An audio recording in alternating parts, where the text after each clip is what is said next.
Indonesian police are under pressure to investigate the country's former president Joko Widodo for corruption. This after an international non-profit organization of investigative journalists announced that Mr. Widodo was a finalist for 2024's Most Corrupt Person of the Year.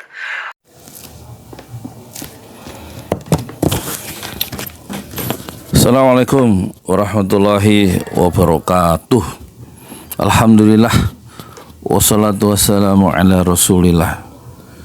Sebenarnya organisasi OCCRP itu ya nggak punya bukti katanya. Dia melakukan klarifikasi dari Belanda, nggak punya bukti bahwa Jokowi itu terlibat dalam korupsi untuk keuntungan finansial pribadi selama masa jabatannya. Namun kelompok masyarakat sipil dan para ahli mengatakan bahwa pemerintahan Jokowi secara signifikan melemahkan Komisi Anti Korupsi yaitu KPK di Indonesia, dan Jokowi juga sebagai presiden dikritik secara luas karena merusak lembaga pemilihan umum dan peradilan Indonesia untuk menguntungkan ambisi politik putranya yang sekarang menjadi wakil presiden di bawah presiden baru Prabowo Subianto. Bunyi keterangan dari Organized Crime and Corruption Reporting Project ya. Jadi ada gempa politik yang besar di Indonesia ya saat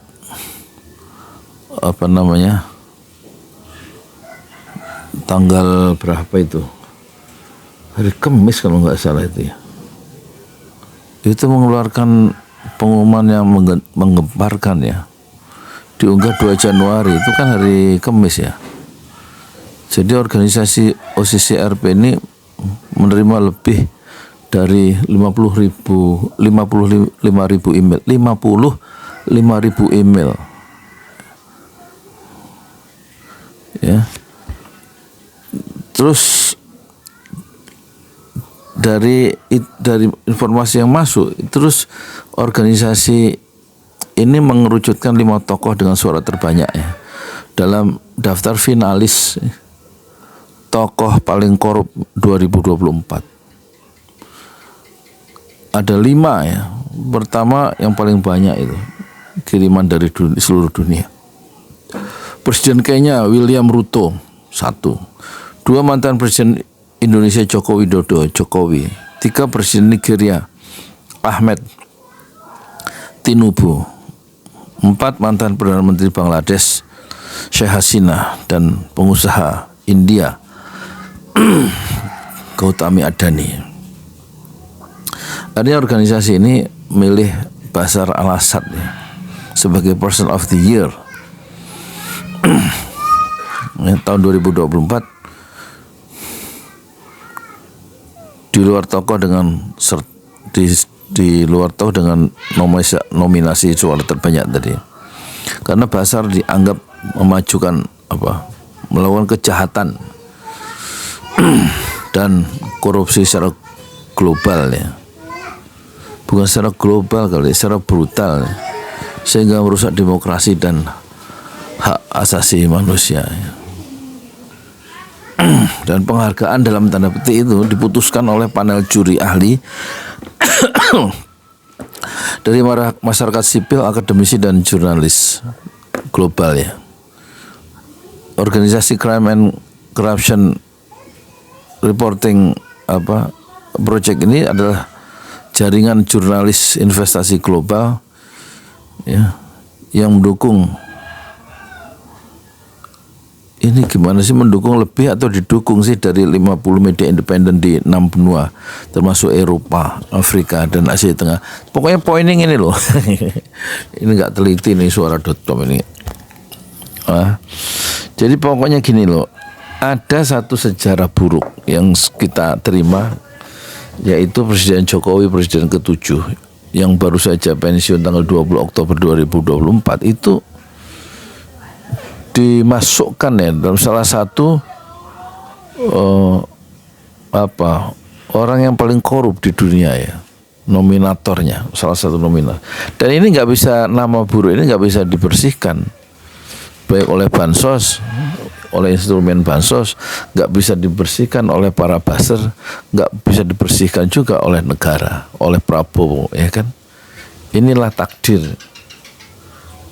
di akhir di masa tua dari Jokowi yang udah berusia 63 tahun, ya, harus mendapatkan cap yang buruk secara internasional sebagai tokoh yang paling korup, ya, di antara 5 orang yang disebut oleh organisasi kejahatan dan korupsi, ya kan, di dunia, yaitu OCCRP tadi. Dan ini kita sayangkan, ya, kita kasihan tentu dengan Pak Jokowi setelah lengser hilang kekuasaan tanggal 20 Oktober 2024, ya kan. Kemudian hari Kamis 2 Januari itu mendapatkan petir yang seperti datang di siang bolong itu, soal dia dituduh, ya, dipersepsi oleh masyarakat internasional sebagai koruptor, ya. Meskipun dalam rilisnya si organisasi tadi nggak punya bukti, tapi dia terbukti mendapatkan sinyal yang kuat bahwa Pak Jokowi itu merusak, ya, sistem peradilan di Indonesia dan melemahkan instrumen KPK sebagai instrumen untuk menegakkan korupsi. Itu dilemahkan dengan undang-undang KPK yang direvisi, yang melemahkan itu, sehingga undang-undang KPK berada di bawah rumpun eksekutif sehingga bisa dikendalikan oleh presiden, ya, sebagai eksekutif. Kan itu masalahnya. Dan kita tahu fungsi pemerintah itu kan sebenarnya dua. Satu, bagaimana memajukan kesejahteraan umum, rakyat supaya sejahtera. Dan itu tidak terjadi kecuali di kalangan keluarga terdekat atau lingkaran terdekat penguasa. Rakyat susah hidupnya, pekerjaan susah, banyak pabrik-pabrik tutup, kan. Fakta-faktanya itu. Dan kemiskinan juga nggak berkurang, pengangguran di mana-mana, kan gitu. Terus yang kedua, tugas pemerintah menghilangkan rasa takut, ya, di kalangan warganya. Tapi justru ini ada pembunuhan di kilometer 50, pembunuhan waktu demonstrasi di Bawaslu bulan Mei tahun 2019, ya, pemenjaraan orang-orang yang berbeda pendapat, melawan, memimpin demonstrasi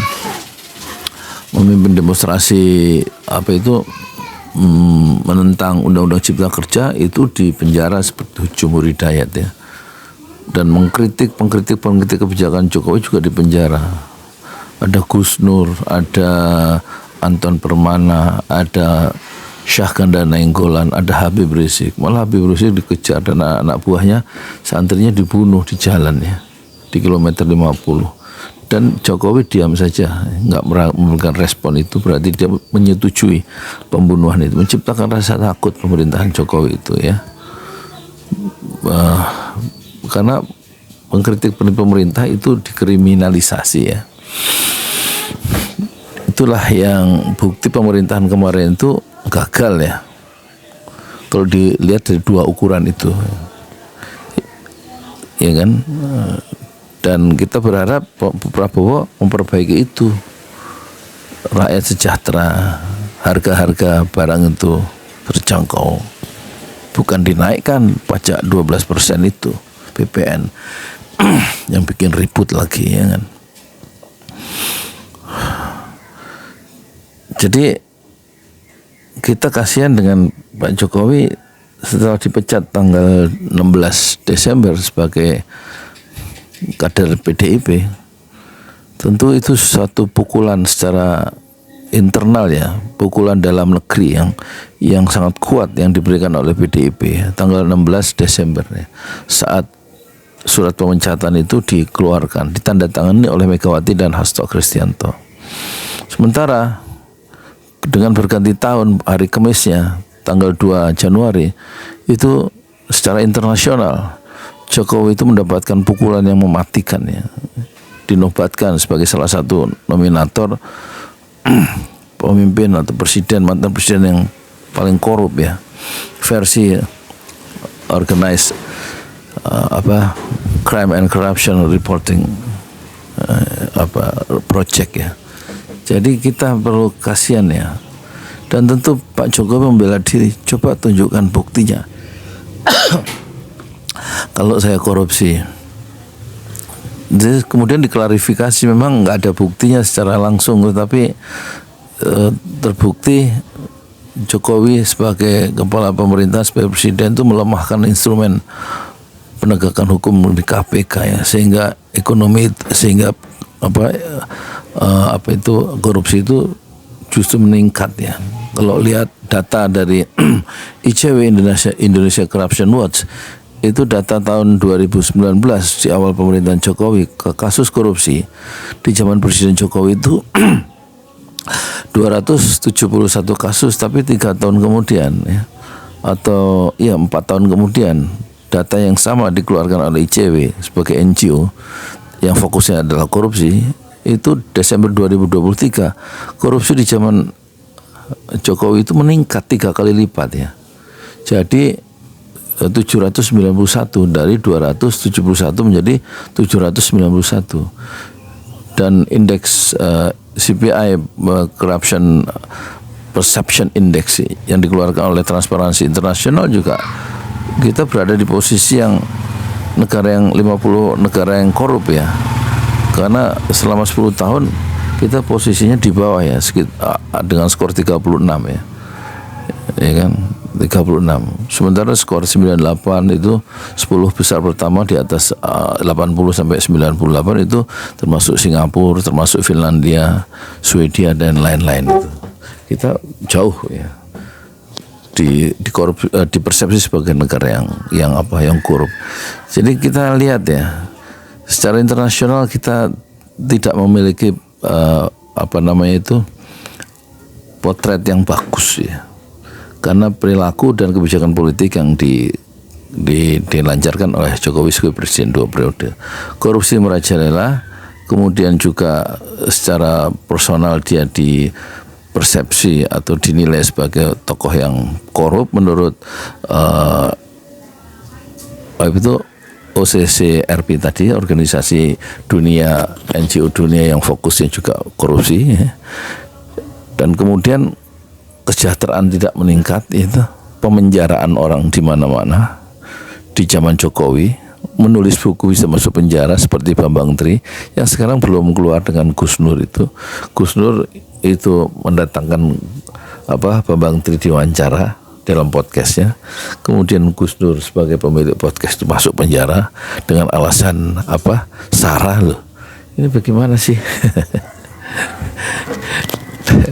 Jadi itu sekarang bagaimana cara basar-basar itu atau pendukung-pendukung itu membela Jokowi? Kan mereka juga kesulitan sendiri ya. Dan ini akhirnya kita harus ambil hikmah, hendaknya kita berharap ya Prabowo 5 tahun ke depan tidak masuk dalam salah satu nominator atau nominasi dari pemimpin yang korup menurut Organized Crime and Corruption Reporting Project ya. Ambisi-ambisi untuk membangun dinasti politik itulah yang membuat Jokowi terjerembab, dan tampaknya Prabowo sudah mencoba mengawalinya dengan membangun dinasti politik dengan mengangkat Thomas Ciwandono sebagai wakil menteri keuangan dan juga ponakannya Saraswati, anak dari Hashim.